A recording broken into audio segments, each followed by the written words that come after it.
Olá, alunos do nono ano.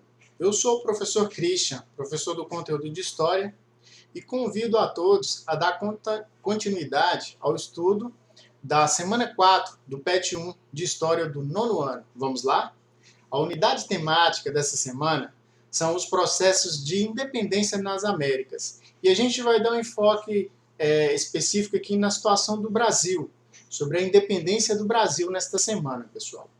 Os objetivos do conhecimento é a organização social e política do Brasil, desde a chegada da Corte Portuguesa em 1808 até 1822, e seus desdobramentos para a história política brasileira.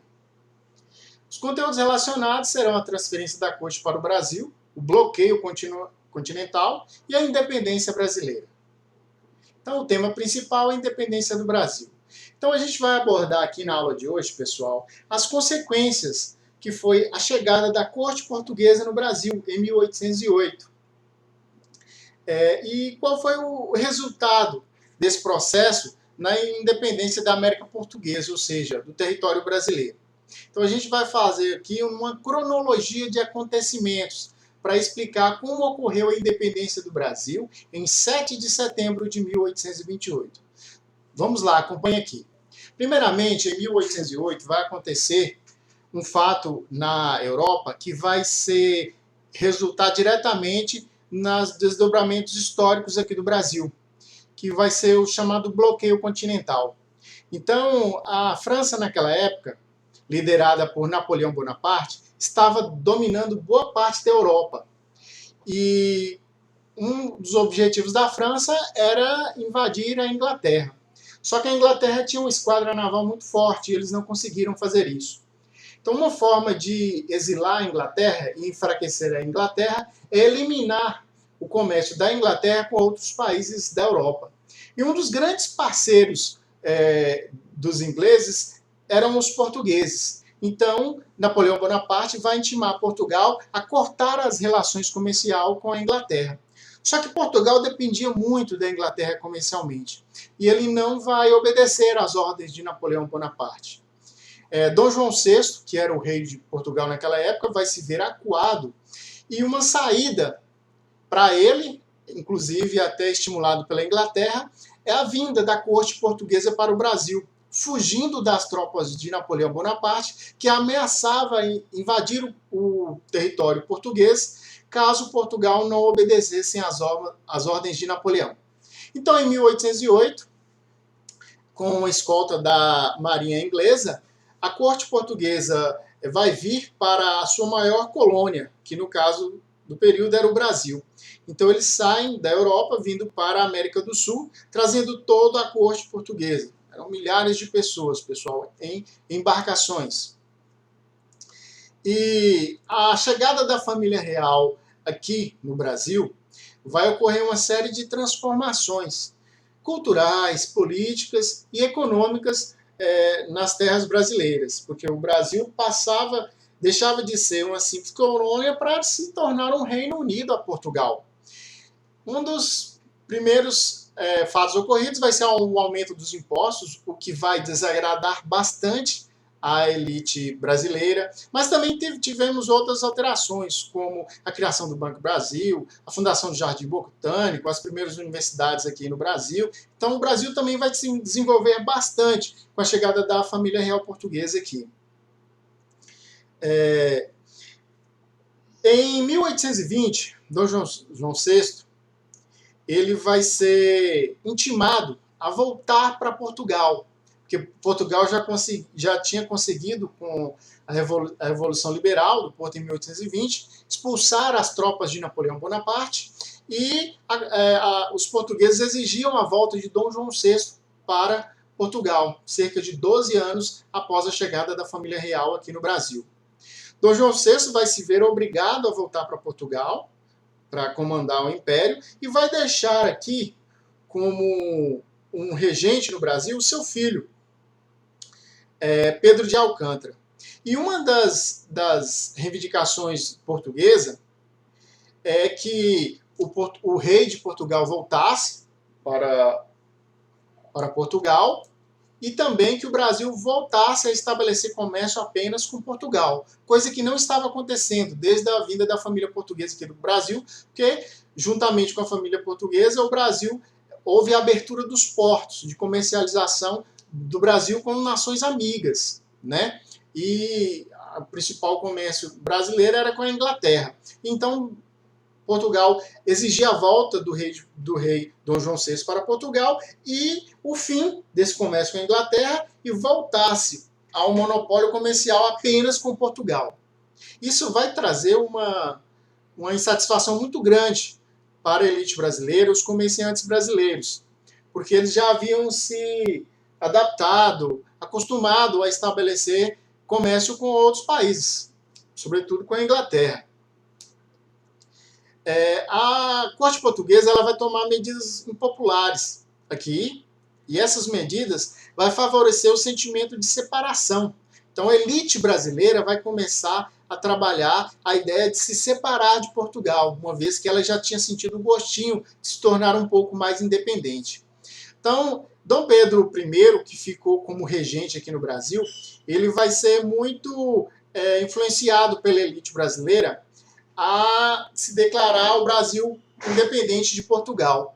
Até que em 1822 é chamado Dia do Fico, porque a corte portuguesa vai ordenar que Dom Pedro voltasse também para Portugal, e Dom Pedro, aliado à elite brasileira, respaldado pela elite brasileira, vai dizer a célebre frase, registrada nos livros de história: como é para o bem de todos e felicidade geral da nação, estou pronto, diga ao povo que fico. Ou seja, ele não iria obedecer às ordens da corte portuguesa e voltar para Portugal.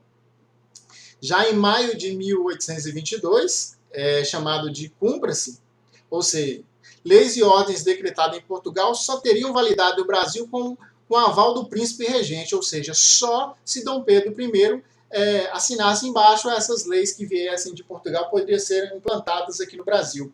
Isso foi mais um passo para a separação do Brasil de Portugal. Já em 22 de agosto de 1822, a corte portuguesa estabelece que Dom Pedro teria que voltar de imediato. E os ministros de Dom Pedro foram dados como traidores, porque estavam influenciando Dom Pedro a ter ideais de separatismo, né? De separar de Portugal. Até que em 7 de setembro de 1822, reparem que é uma data histórica, é uma data comemorativa. 7 de setembro é feriado, dia da independência do Brasil.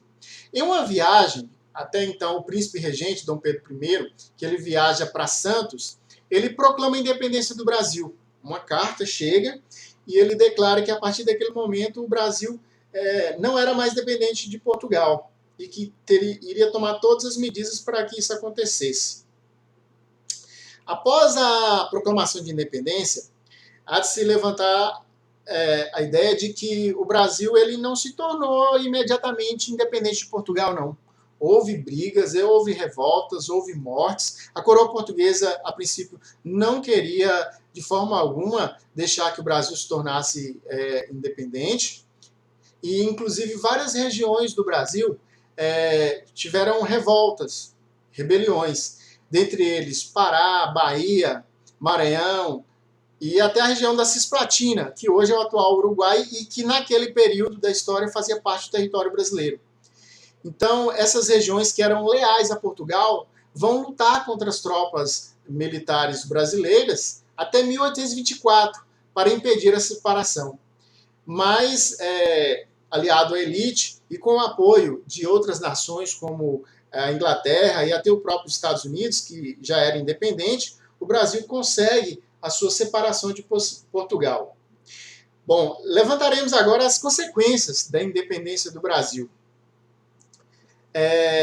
Foi construída uma nacionalidade brasileira, uma ideia de nação para o Brasil. O Brasil se tornou uma das poucas monarquias nas Américas, ou seja, após a sua independência, o Brasil se tornou uma monarquia e não uma república. A maioria dos países latinos aqui, vizinhos nossos, eram repúblicas, eram governados por presidentes, e o Brasil se tornou independente, mas com o regime monárquico, ou seja, quem governava o Brasil se tornava o imperador, o rei, nesse caso Dom Pedro I.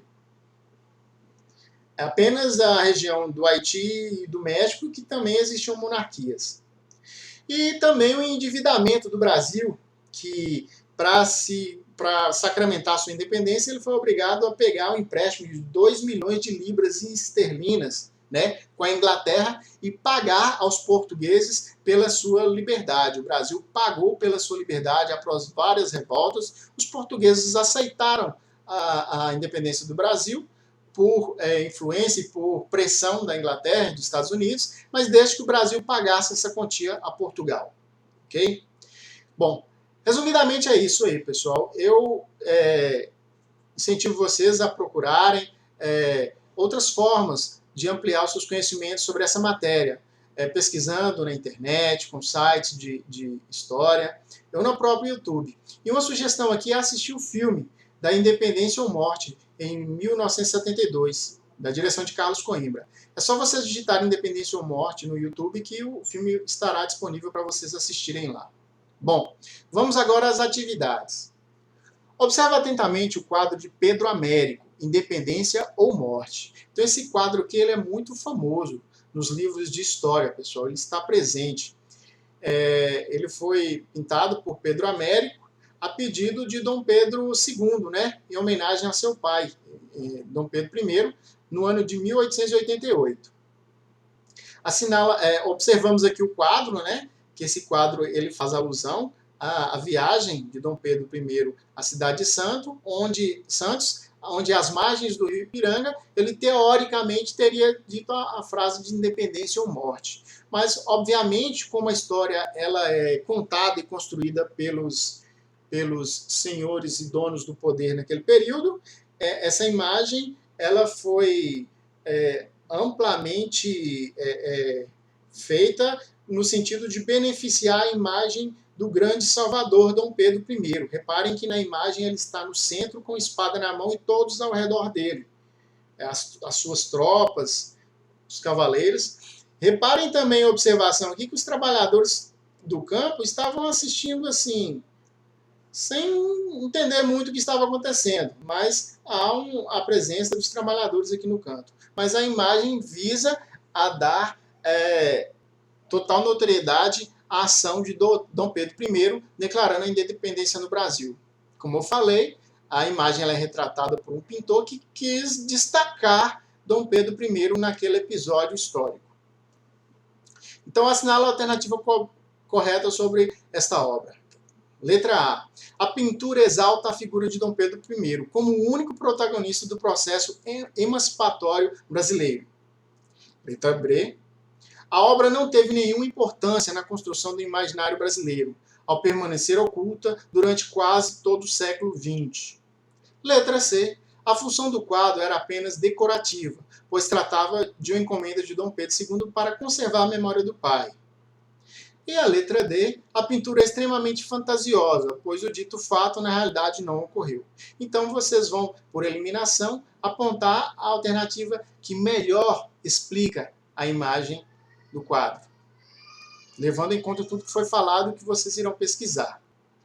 E a número 2, por ocasião do dia do fico, estando claro a intenção de Dom Pedro I em não retornar a Lisboa, as cortes portuguesas acabaram por recuar, reconhecendo de pronto a independência brasileira. Esta afirmação está correta? Justifique. Então, pelo que nós lemos no texto lá em cima, pelo que eu falei, que vocês irão pesquisar, vocês conseguirão montar uma resposta para esta questão. E aqui o PET dá uma última orientação, queridos estudantes. Aqui encerramos a primeira etapa de uma caminhada que se inicia repleta de redescobertas acerca do processo histórico, mundo afora e em especial do Brasil. Tenha sempre a certeza de que essa caminhada será extremamente estimulante e que você contará sempre com o apoio pedagógico necessário para que sua caminhada seja, ao final, proveitosa e bem-sucedida. Então, pessoal, encerramos aqui sim a semana 4 do PET 1. Um forte abraço e até a próxima.